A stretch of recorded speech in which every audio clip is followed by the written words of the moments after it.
அரசியலும் சினிமாவும் பிரிக்க முடியாத சக்திகள்.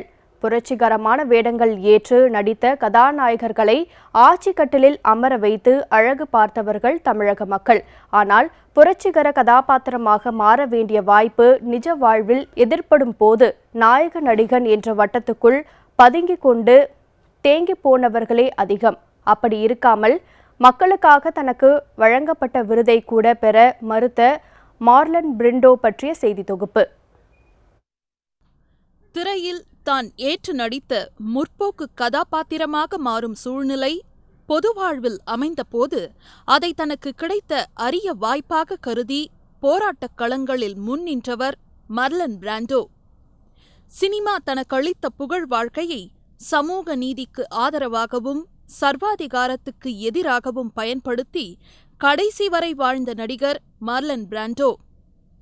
அவர் அமெரிக்க சினிமாவின் காட்ஃபாதர் என எல்லோராலும் கொண்டாடப்பட்டு வருகிறார்.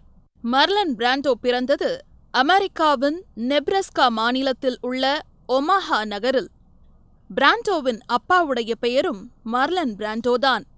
பூச்சிக்கொல்லி மருந்துகளை உற்பத்தி செய்யும் ஒரு நிறுவனத்தின் விற்பனை பிரிவில் உயர் பதவி வகித்தவர். தனது பெயரையே தன் மகனுக்கும் வைத்தார். தொழிலின் நிமித்தம் ஊர் ஊராக சுற்றி கொண்டிருந்ததால் தன் குழந்தைகளுக்காக அவர் நேரம் செலவழிக்கவில்லை. எப்போதாவது வீட்டுக்கு வரும் அவர் பிள்ளைகளிடம் ஒரு சர்வாதிகாரியைப் போல நடந்து கொண்டார். நாடக ஒத்திகைகளுக்கும் பஞ்சம் இருக்காது. இதனால் 5 வயது முதலே நடிப்பின் வாசம் பிராண்டோவின் இரத்தத்தில் கலந்தது.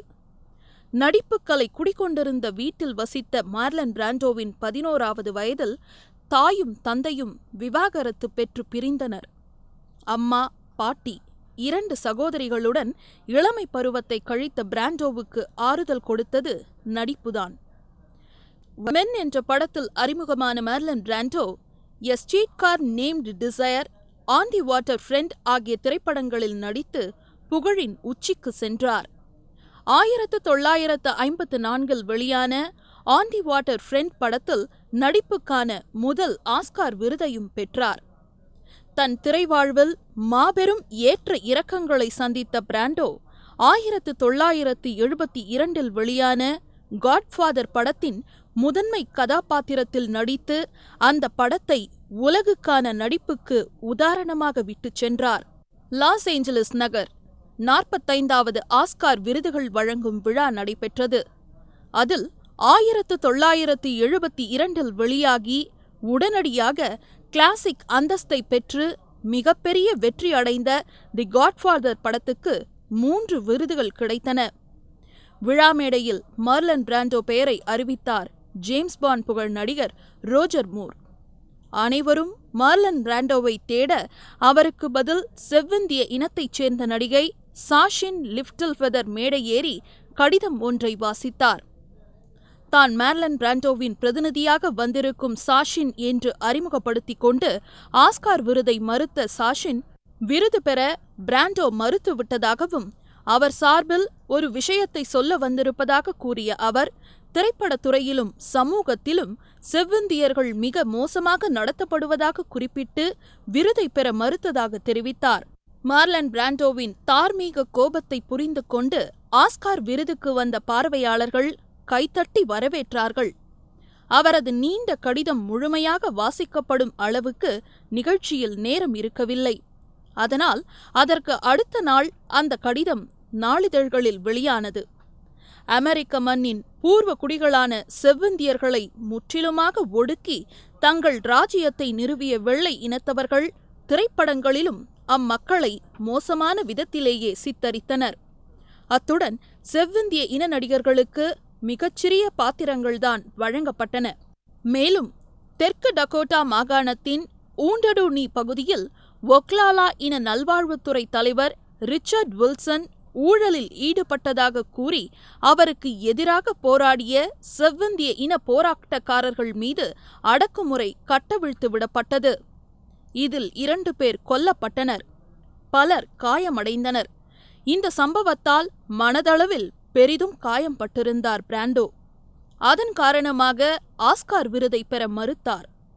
சமூக அக்கறை நிறைந்த கலைஞரான மார்லன் பிராண்டோ கருப்பின மக்கள், யூதர்கள், பூர்வ குடிகளான செவ்வந்தியர்களுக்காக குரல் கொடுத்தவர். புகழின் உச்சியில் வெகுகாலம் இருந்த மார்லன் பிராண்டோ நடிகர்களை இறைவன் போல கொண்டாடுவதை வெறுத்தார். கூட்டங்கள் அவருக்கு கடுப்பை தந்தன. ஒரு பாராட்டு விழாவில் ரசிகர்கள் அவரை சூழ்ந்து கொண்டு திக்குமுக்காட வைத்த பொழுது, கர்த்தரே, நான் ஏன் இந்த நகரத்திற்கு வரவேண்டும் என்று புலம்பிய ஒரே கலைஞன் மார்லன் பிராண்டோவாகத்தான் இருக்க முடியும். லண்டன் நகரத்துக்கு படப்பிடிப்புக்கு போன மார்லன் பிராண்டோ அங்கே அப்பாவி கருப்பின மக்களை கைது செய்து வைத்திருக்கும் அரசு அவர்களை விடுதலை செய்ய வேண்டும் என்று மக்கள் பேரணி போவதை கண்டார். அந்த மெழுகுவர்த்தி பேரணியில் அவரும் கலந்து கொண்டார். மார்ட்டின் லூதர் கிங் எனக்கொரு கனவு இருக்கிறது என்ற உரையை நிகழ்த்தும் பொழுது அதை கேட்க ஓடோடி வந்த மார்லன் பிராண்டோ அவர் இறந்த பொழுது படப்பிடிப்பையெல்லாம் ரத்து செய்துவிட்டு மண்டியிட்டு கண்ணீர் விட்டார். காட்ஃபாதர் படத்தின் நடிப்புக்கு கோல்டன் குளோப் அறிவிக்கப்பட்ட பொழுது அமெரிக்காவின் ஏகாதிபத்தியம் மற்றும் நிறவெறிக்கு எதிர்ப்பு தெரிவித்து அவ்விருதை ஏற்க மறுத்தார். அதேபோல இந்தியாவின் பீகாரில் நிலவிய கொடிய பஞ்சத்தை பற்றி படம் எடுத்து அமெரிக்க மக்களுக்கு போட்டு காண்பித்து அவர்களுக்கு உதவ நிதி திரட்ட முயன்ற பொழுது அதற்கு பெருந்தடைகள் எழவே அமெரிக்க மனம் இதர மக்களின் கண்ணீர் பற்றி கவலைப்படுவதே இல்லை என்று கோபத்தோடு பதிவு செய்தவர் மார்லன் பிராண்டோ. ஜெயா பிளஸ் செய்திகளுக்காக விஜி செல்வகுமார்.